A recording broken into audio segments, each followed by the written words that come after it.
کہتے ہیں ظالم بادشاہ، ناکارہ بادشاہ،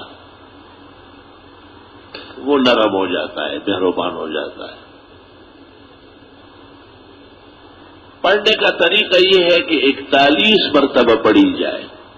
بہتر ہوگا کہ ان ایام میں 2-3 دن روزے رکھیں، سب کے خیرات فقراء مساکین کو کریں۔ 41 مرتبہ پڑھنے کے بعد پھر 1 مرتبہ روز پڑھی جائے۔ دنیا و دین کی ہر مشکل کے لیے آپ اس کو پڑھا کریں۔ پڑھتے پڑھتے آپ کا وظیفہ بن جائے گا، پھر اس کو آپ پڑھیں گے تو آسمان و زمین آپ کے کہنے سے ہلیں گے، حرکت کریں گے۔ یاد رکھنا، بھولنا نہیں۔ میرے ایک مقدمہ ایک عدالت میں تھا اور میں بڑا پریشان رہتا تھا اس سے۔ وہ جج مجھے دیکھتے ہی ہول فول بکتا تھا، ہر روز جب بھی پیش ہوتا تھا۔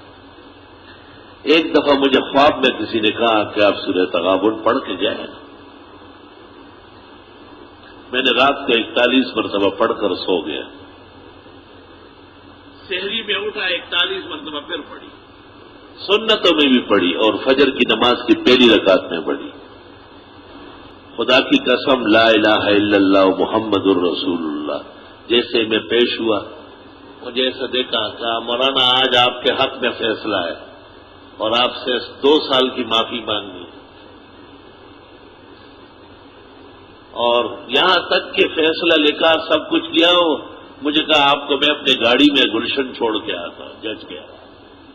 میں نے کہا اللہ، اس صورت میں آپ نے کیا کمالات رکھے اور ہم اس سے نادان اور بے خبر ہیں۔